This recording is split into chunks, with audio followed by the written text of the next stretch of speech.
I'd like to call to order policy committee meeting, kind of special meeting. And note that all members are present, as well as Randy and Tim. I don't believe that we had, well, I need an approval of the agenda. So moved. Second. All in favor? Aye. Aye. I don't believe there were any public comments specifically regarding this time around. This topic in general, but not specifically. So with that, I think, Randy, I'll turn it to you. You provided a little bit of what we were looking for. Yep, so let me give you a little bit of background. The last time we met, we went through this policy. One of the conversations we had was the recommendation, as we went through kind of administratively and from WCSD was to keep with our current policy. One of the things that the committee wanted to see was some of the language from the PRG potentially incorporated into our policy. So it's kind of trying to create a hybrid. So Amy, Tim, and I met. Rebecca kind of walked through what we felt we heard at the committee level as the areas that you wanted included. So what we put in the packet is kind of everything. So you see everything from our current policy to the PRG options. And then we have three different pieces for you to consider and look at today. One of them is kind of a modified 381. This is our current policy, and then we added language and we made it work kind of flow wise into our format. So the things in the red we extrapolated out in general sense from the PRG. And then the second two things that we attached were things that I think you've at least seen one of them before, potentially both of them. One was a flow chart, just on how we teach an instructional flow chart on supplemental materials, which kind of gets into kind of a self-analysis as a teacher as far as those items. And then also kind of a one-page kind of synopsis that they pull basically similar types of concepts together, but they're tools that we utilize that our teachers can utilize. So that's really what we have in front of you. But the policy pieces that you have, 381 is probably the place to start. This one, Rebecca. Yep, thank you. Like I said, Tim, Amy, and I sat down with Rebecca. We looked at what we felt were the key points that you made at our last meeting. Amy then took that and articulated really how we felt that fit into the language of the policy. So I guess from our perspective to start with, we'd like to see if we really met what you were thinking, if we extrapolated out the language that you felt was most important for you to have in there, and any other feedback that you have. I like the additions that fleshing it out, but not the detail that the other one had. Yeah. I like that. The one part in here about you know, if you're in a math class, you don't talk about different stuff, but there'll be an exception. And I just wondered if that, in my thought, it would be if a major thing had happened, you know, when Kennedy was shot or a death of a student, that everybody's talking about it all the time. Is that what you're thinking about? I mean, that could be an example. I mean, there could be, yeah, there's sometimes world events or different events that happen. That Yeah. find their way in. I think that was the PRG had an example in there just to kind of give some context to what it was looking like. So I think we utilized that. Yeah, I don't think Yeah, we there's need to certainly- have specifics, but that's There's what I was. certainly times yeah. that there's going to be things that occur in the world that we have to address as well. But I think that's just to kind of give you an idea of kind of what that is. But I think what we tried to do is pull out what we felt we heard at the last meeting as the key areas you wanted to have included. Do you think it's necessary to say the homeschool communication is normally appropriate when such an exceptional situation arises unexpectedly? And then you go on to say, but sometimes you can't do it anyway.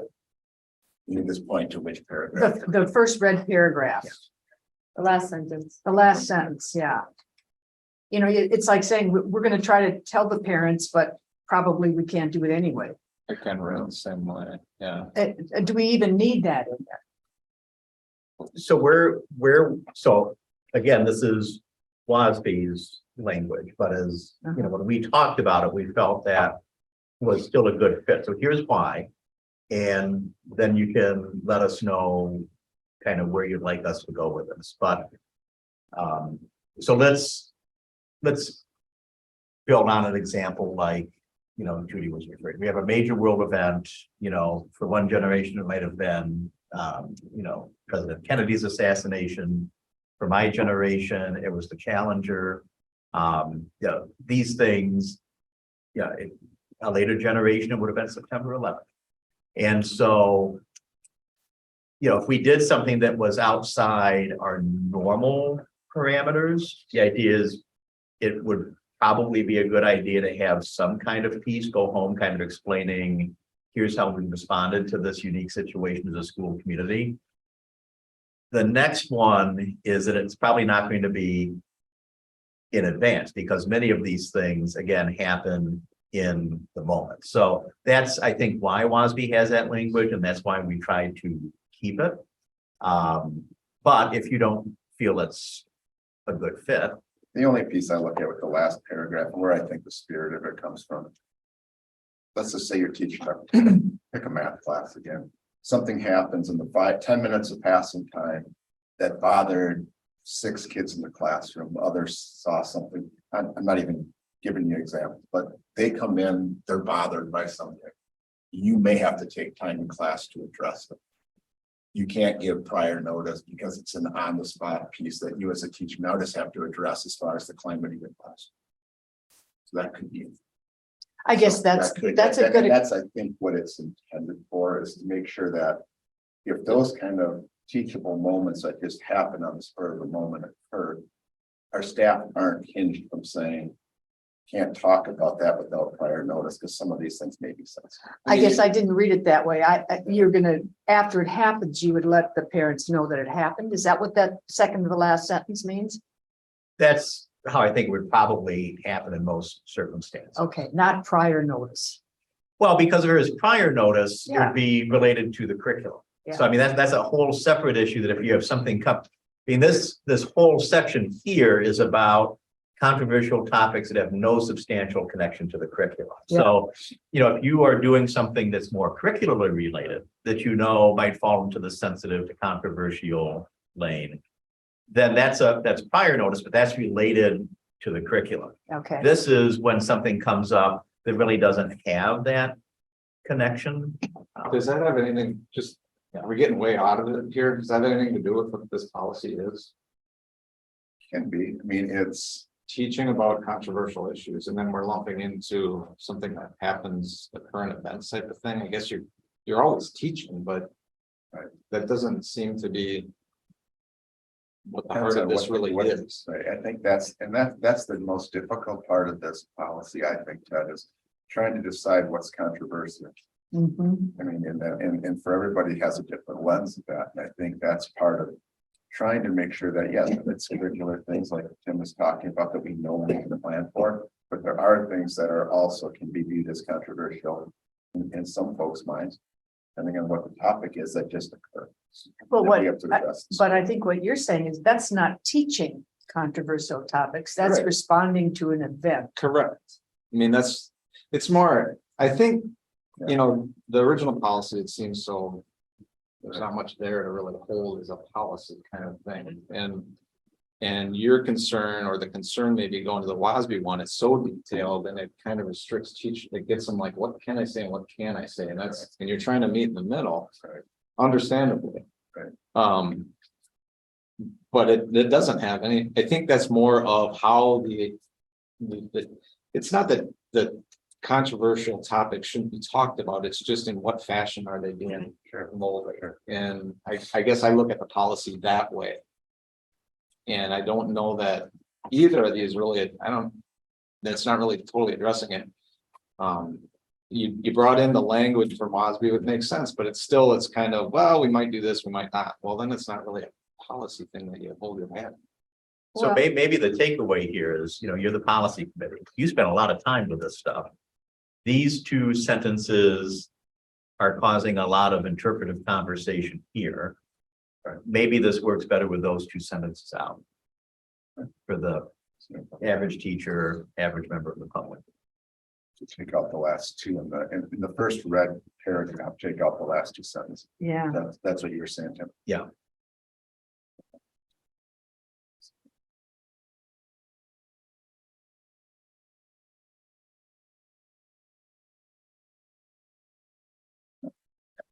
think that works. I think the other red ones are good. They flesh out a little bit more without being so detailed. Because I think they're really word for word, Mhm. some of the bullet points out of the WASB. Mhm. I think that's what we tried to pull from, was listening to what our conversation was at the committee level last time. What were the pieces that we felt were resonating with you, that you wanted, that were important to you to have in the policy? And so that's what we extrapolated. out. Yeah, And I can support what Tim is saying. If in the first part, you want to take off those last two sentences, that's fine.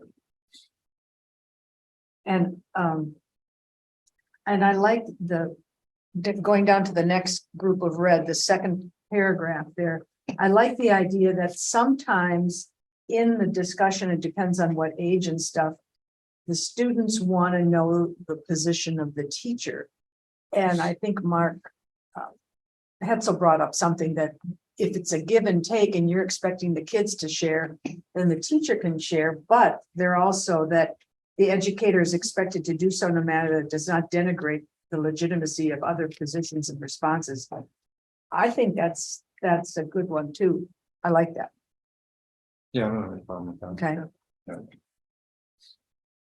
What are you thinking about kind of proposal Tim tossed out? Take out those last two sentences on that first revision. And then I'm for it. that makes sense. Did we address the other ones? Did we pick out the right other bullet points that really fit with the gist of our last conversation? What about that the teacher's expected to let the supervisor know if you've had a complaint?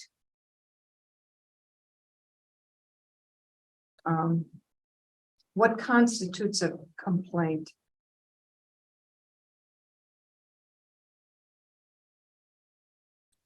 It's a good question. So, I think, from our perspective, one lens is, and I actually, Rebecca, if you could scroll up, and you as a board saw the flow chart back almost a year ago now. You keep going all the way up to, if you could, Rebecca, open up that additional tab. No, the one that's already open. Okay, so you did, okay, so yeah, please open that one too, Rebecca. Thank you. So this chart you saw, I believe, in June or July. And so this has a component which I just want to bring this back because you did see this. We had feedback from staff that they would appreciate something a little less schematic and a little more text-based. So over the winter, and actually, we had a lot of, teachers actually drafted this and then we just fine-tuned it. If you could go to, yes, that one. I like that. We took it more text-based. And I think if you look in the purple box, and if you could go from maybe 85% to a Tidgel, there we go. So the what if box. So if something comes up, then we have kind of like a 7-step process. We recommend for teachers, if something came up with students in the classroom, and you'll see that the 6th step in that process is to alert your supervisor to the incident. And then the 7th step in the process is seek advice and support from administrators, instructional coaches, and peers as needed. So the main thing is if something comes up, we always want, and again, regardless of the conversation, we always want these conversations to begin with the classroom teacher. Because we find the vast majority of questions can be well resolved at the teacher level. But if something does come up that would kind of touch on this policy, we would want teachers to reach out to their supervisor around this. And so this is already in guidance that we're sharing with folks. And so that's why it's in the policy. It's also the WASB language, but it comports with what we already have out there.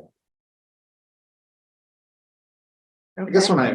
when I look at this, I'll go to the last one. I don't have any problem with this first page. Does anyone, I like how it it frames the policy, or it talks about it. And if there's issues with, from 1 through 13 that cause a problem, what's that? Which one are you looking at? So the WASB one, the 381, like. Does everyone have that? Yeah, It lays out, I don't think any things that put it on the instructors that there's nothing questionable there. I don't believe. I think the word uncomfortable and distressed is ambiguous. Can reasonably be expected to make individuals in the class or other groups feel uncomfortable, distressed. Can reason.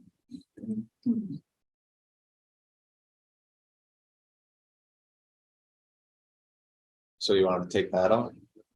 No, I'm just saying, if you like this first page, I'd have trouble with that. I'm not saying one way or the other. I guess where I was going with it, then you took and you picked from 1 through 13 the things to add into here. So I'm wondering why the other ones weren't included, whatever. I can't think of specific ones that aren't, but they don't.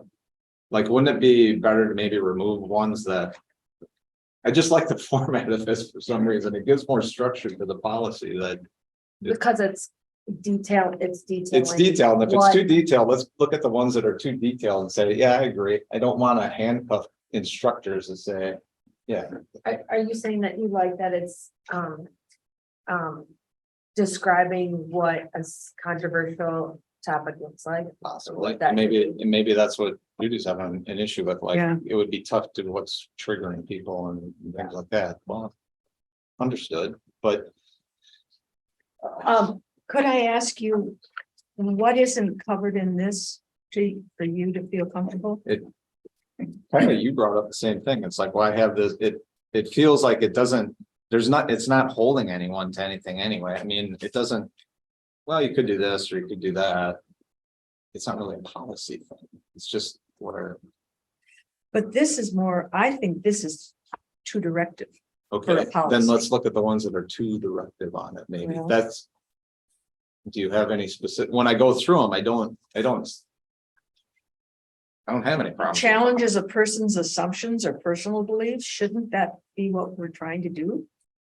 I mean, not denigrating them, but It's lining up the things that might identify, or it's kind of defining what controversial issues are. And these are the things that fall into that category. These are things that might be the controversial stuff. It's not saying, am I reading that wrong? Maybe I'm reading that wrong. I think it puts a flag on any of these things that we should circumscribe how we're going to teach then around anything that might fall into those categories. And I think that's restrictive.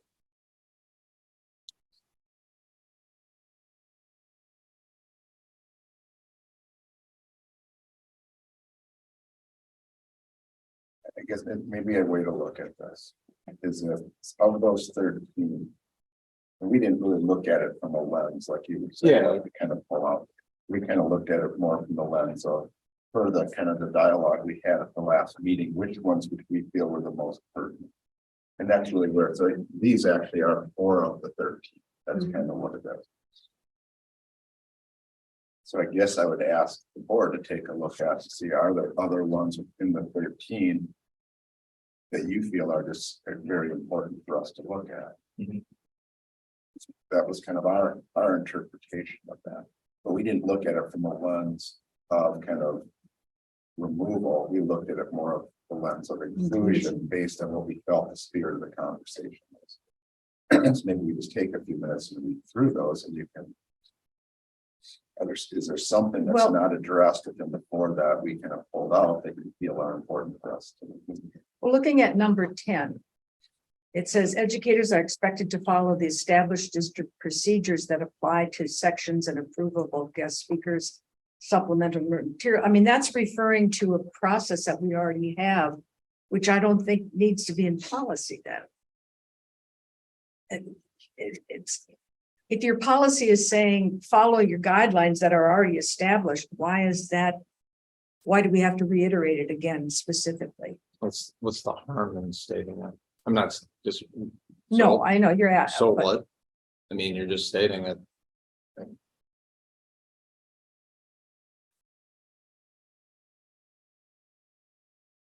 And I totally get it. I don't want to I want them to feel. They don't have to have something looking over their back, like, am I saying the right thing or not? Like, that's not it at all. So if we. Or, I agree with that statement. I wouldn't want that either. And the policies is in place to make sure that when those bounds are being overstepped egregiously. Oh, well, the policy is pretty clear. And I feel like this one. It could be argued either way. I'm not offending anything. I'm not violating the policy.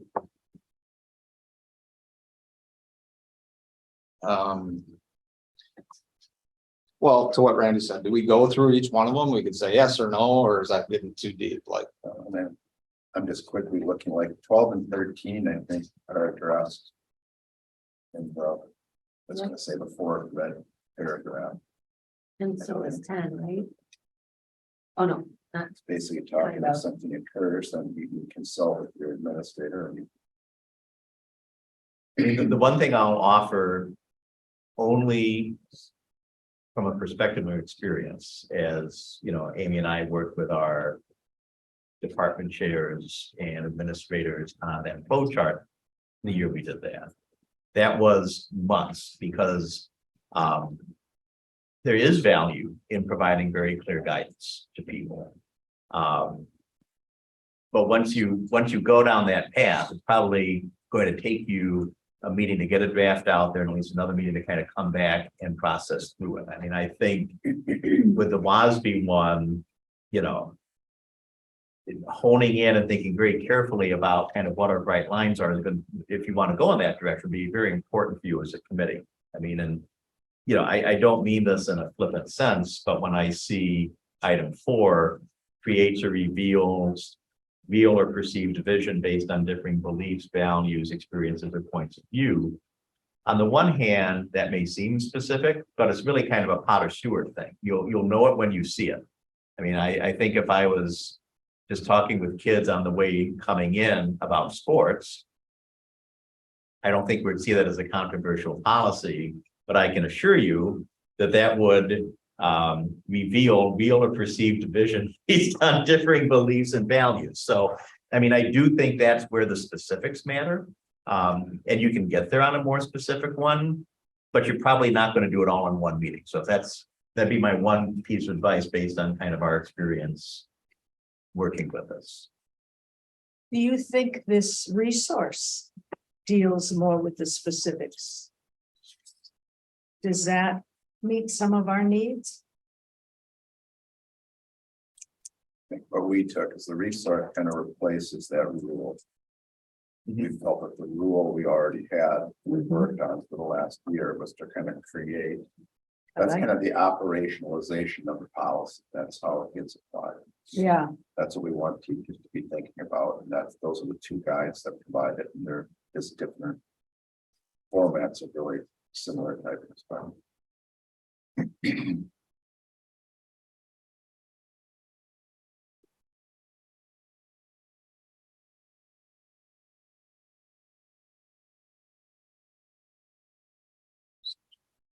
I appreciate you including, I mean, I feel like based on what we talked about in the last meeting.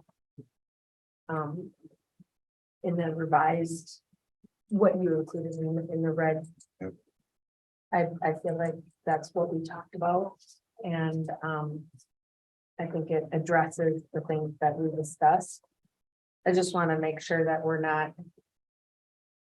I just hope that it's a policy where staff and teachers aren't feeling like, you know, that it doesn't give more nervousness or worry or whatever about what they're teaching. And then also, and most importantly, I just want to make sure that, you know, we're covering to support our students, you know, to make sure that we're addressing the controversial issues for all of our students. So I think that I mean, I appreciate you including those things based on our discussion in our last meeting. I think it covers, Did you get any teacher level eye on this one before we saw it? This was just feedback from the committee. Yes, yes. appreciate that. And I think it's a question of trying to look at the whole body in its entirety. Policy, and then the two attachments. Mhm. I think those are the power of the policy. I guess that's the question, is that's the first one, and if Ted's question, does that go specific enough to your comfort level? But a lot of those things I do believe are addressed in the two supplemental pieces from a perspective of, and the whole purpose for the policy is to provide direction and to provide thought. And I think it's always the difficult part when we have something that really, there's certain policies that have to have a lot of specificity. And then there's other ones that we know are going to be ones that our staff are going to need to look to. And parents need to look to as well. To make them too complicated makes them difficult to manage. To make them too broad makes them difficult to manage. So we're trying to find that middle ground there as far as what can it gets to the big items that are of interest.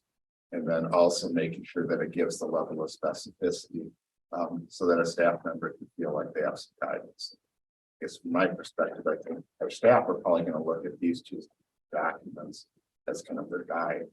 And certainly those are built off of really some of the tenets that are incorporated into the box. So Okay. that's just where kind of how I kind of look at the policies, the ones that are ones that we have to really spend some time with interpretation and helping people to know what they can and can't do.